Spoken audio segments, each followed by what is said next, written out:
back to your Peterborough. We had a pretty exciting first half of the show with Graham Elliott and Aldo Andrioli. Covered a lot of ground, a lot of territory.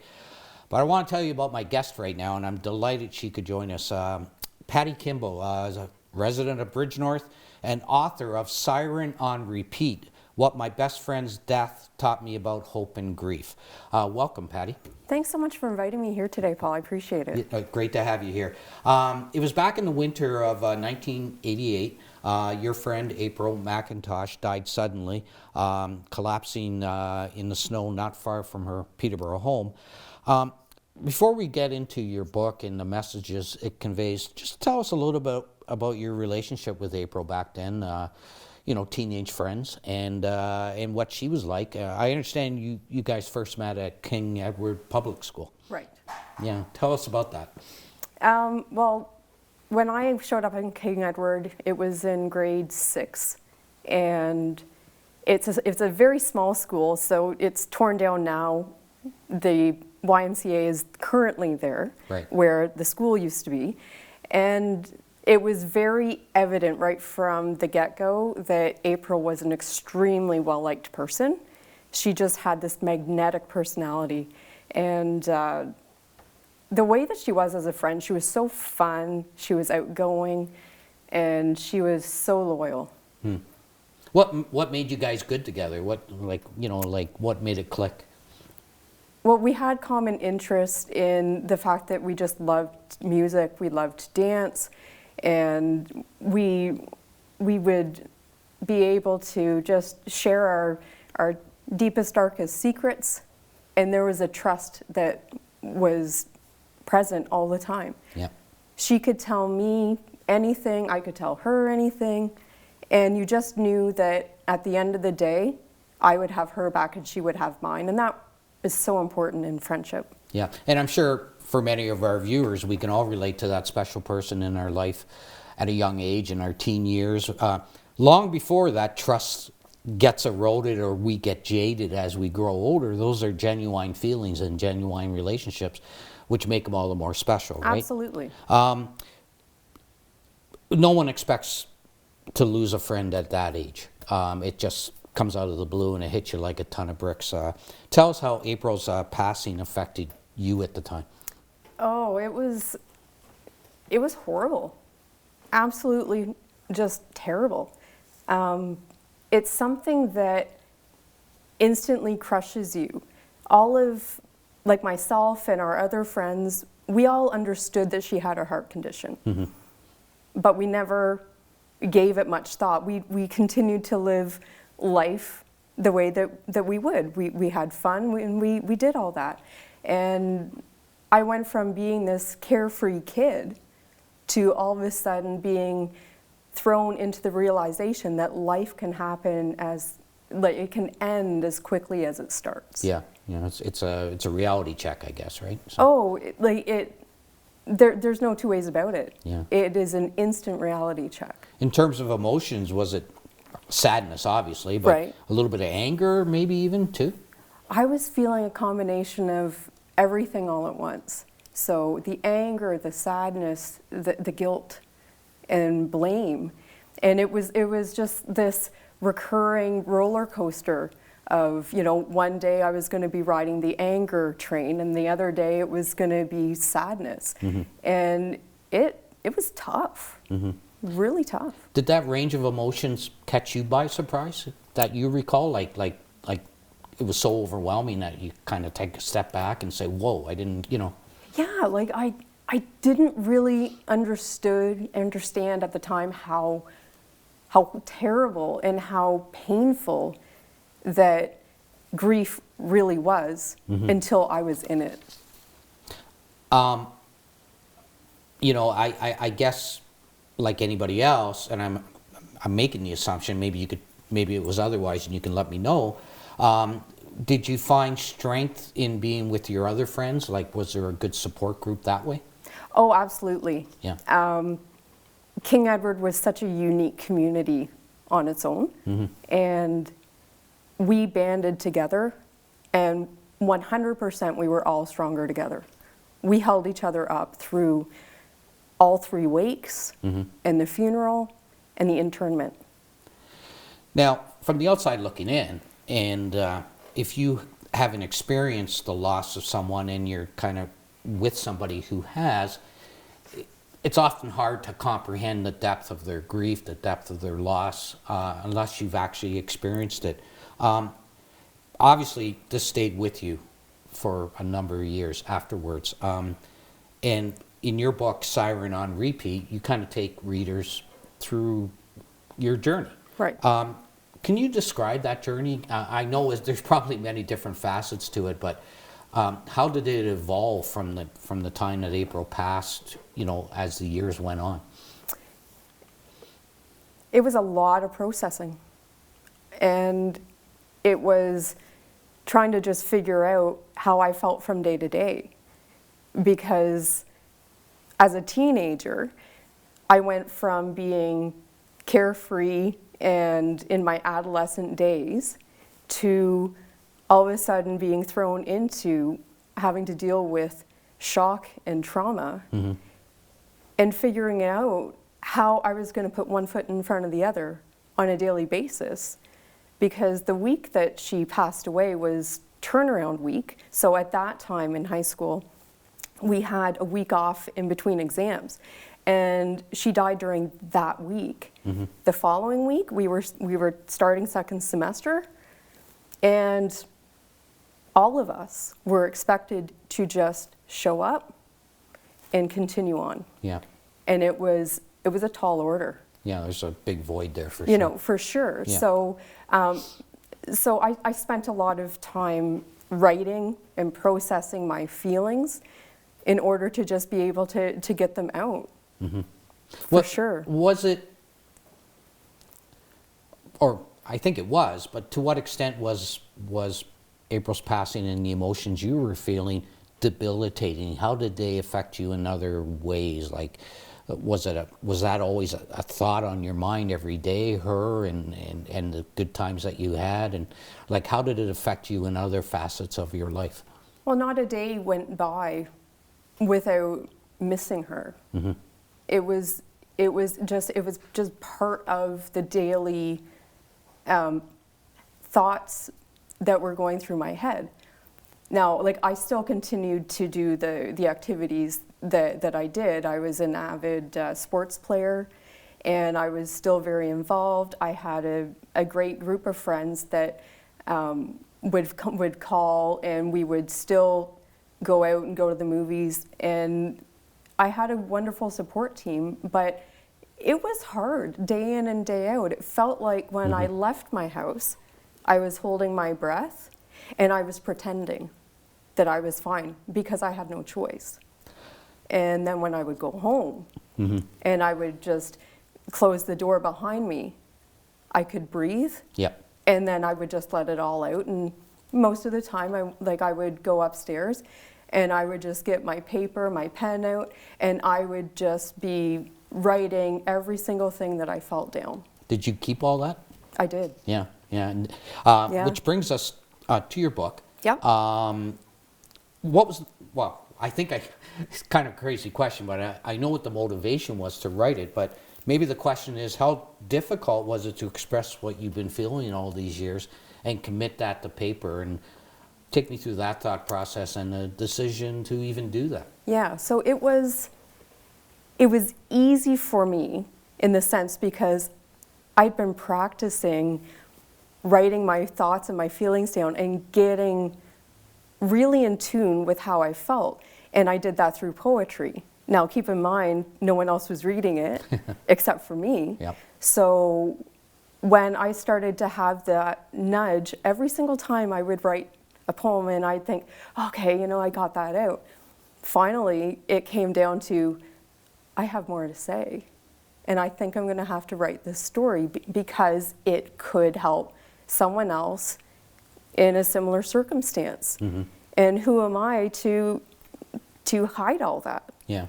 So that was the difficult part, was really deciding that I was going to be vulnerable to the entire world. Yeah, And being okay you with have it. to open yourself up, right? For sure. But the commitment came when I sat down with April's dad. And I told him, look, I'm wanting to write this book. I think it's going to benefit so many people, because if I was able to get through it and survive, I'd like to be able to see if my words would be able to lend some kind of comfort to someone else. And he just looked at me and said, you write whatever you want, Yeah. and you have my total support 100%. And then his next statement was, do you realize how many people that you might be able to help with this book? Yeah. And then he could see exactly where I was going, and we were both on the same page. That made the commitment solid. Yeah. Yeah. Yeah. And peace of mind for you, right? I mean, not that you need validation, but it's nice to know that support was there, right? Well, for sure. And it was important for me to have that conversation with April's dad. Yeah. Because this is his daughter we're talking about. Absolutely. And her memory I hold very near and dear to my heart, just as he does and the rest of his family.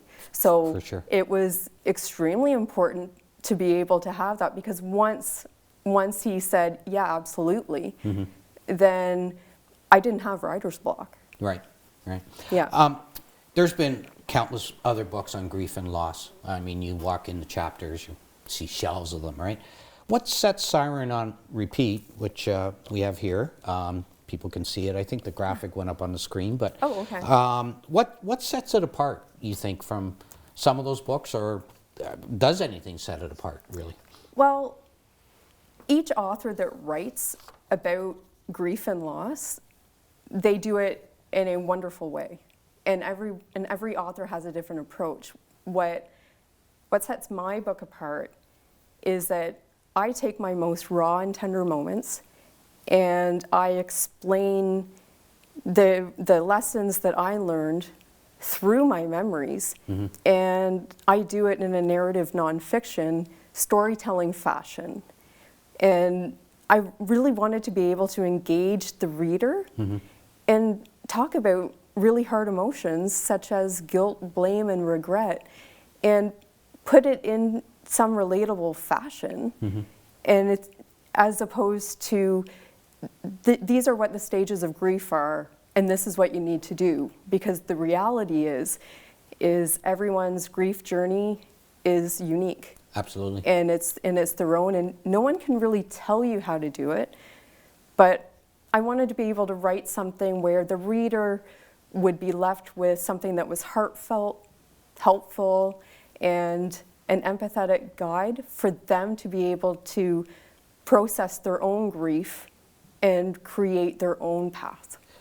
Patti, and I'm not saying this is always the case, although you may have even come across this at some point in your life where someone's kind of takes the person who's grieving and, for sake of a better word, just says, you know what, just kind of suck it up, right? I mean, stuff happens, life goes on, and like that can really sting, right? When someone is going through grief or loss to the extent that you were and are to a certain degree still. Yeah. How did you hear any of that, and how did you handle that?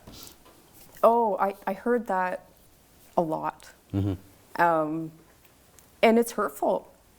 And most of the time it came from a lack of understanding on the other person's part, because they obviously have never really experienced the depth of grief and how painful that is. And my friends and I banded together. There were a few incidents that happened when all of us were together. Other people had said something. Sure. And we had to make a decision whether it was worth fighting or not. Yeah, yeah. And at the end of the day, we just held our heads up high. Yep. And we walked away. Yeah, yeah. And I had to make a few decisions on other situations as to how I wanted to handle it. I could have got really angry, lashed out, or I could have just walked away, taken some time to process it, and decide how I wanted to handle that. Yeah. And I did that all the time. When we talk about your grief journey and the different facets of that, it's kind of weird because the book itself is actually a part of the journey now, right? Oh, 100%. Like a big part, right? So just the act of writing it, you did self-publish this. I did. Which is a task in itself. You're be congratulated Yeah. Oh, on that because that's a big job. thank you. But yeah, that becomes part of the journey, right? And just to be clear, this book that you've written and expresses your deepest thoughts on this topic and on your friend, it doesn't really end the journey, right? It's just, it continues. It absolutely, it continues. It doesn't really matter how long ago someone important in your life passed away. They still lived, and they still made an impact on you, and a person's going to feel that. I'm just able to put it in a different light now, where I'm able to talk about April with my daughters.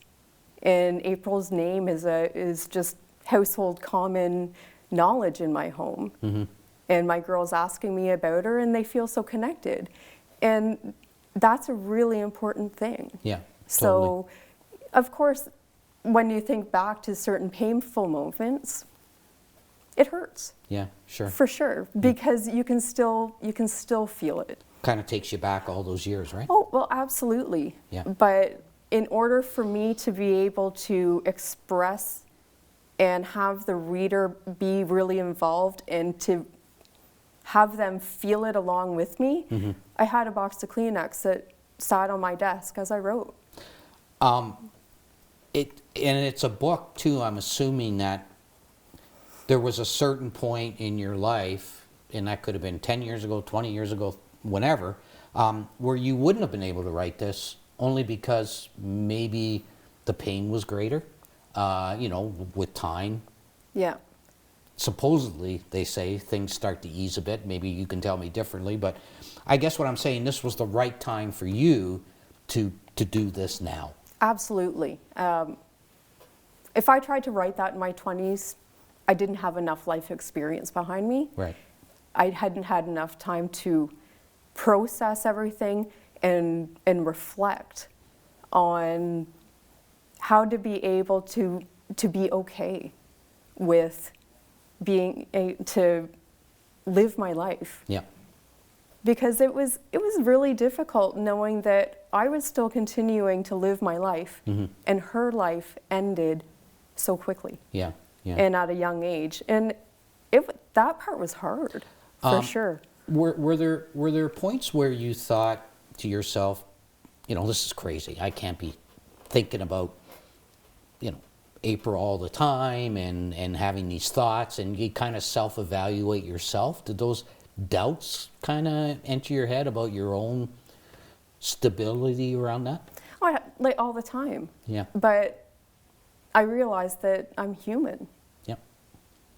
And I'm going to write something that is going to be meaningful and is going to let people know how important human connections really are. Mm-hmm. Because it's a joy to be able to love somebody else, whether it's your friend, your spouse. But with that great love will come deep sorrow, because at some point we all will pass away. Yeah, totally. Or know somebody who does, right? Exactly. Yeah. As you're well aware, and everybody really is, the Christmas season is typically a very difficult time for those who have experienced a loss, whether it be a family member or a friend. And other people, we often don't know what to say to help that person or ease that pain. Is it best not to say anything? Or should we make an effort to express empathy on some level? Like what do those who have suffered a loss want to hear, don't want to hear? Or again, is that all different for every individual? Each person is completely different into what they need. But from my own experience, I was able to let that person know what I could handle or what I couldn't handle. Mm-hmm. personally, like going into the holiday season, everything is always heightened because there's a lot of focus on spending time with family and friends. Get-togethers. And get-togethers. And there's going to be that empty place at the dinner table. Yeah. And it's going to be very obvious. And I think it's important to be able to show empathy at some, definitely at some level. Yeah. I think it's good. And what I personally found is that it's not really what a person says. Mm-hmm. Just being able to show up for them Yep. and being physically present Yep. says a lot. I found that sometimes people can get really hung up on, I don't know what to say. And most of the time, there's nothing that needs to be said. True enough. A hug is enough. Yeah. Sitting enough. down beside somebody, that's enough. Your book is called Siren on Repeat. How can viewers get a copy of your book? They can go to my website, pattikimball.com. There is a buy button that will take them to the Friesen Press website, or it is sold online currently on Amazon, Indigo Chapters, the major retailers. It's also an ebook form, so Kobo, iTunes, Google. All the usual ways. All those places. If you're not sure, just go to the website, click on buy, Yep. and you will see the available formats as well. But yeah. Yeah. Patti, Yeah, you'll thank you find so it. much for doing this. Really appreciate it, and have yourself a great holiday season. Want to wish all our viewers a happy holiday season from all of us here at Your Peterborough. Thank you so much.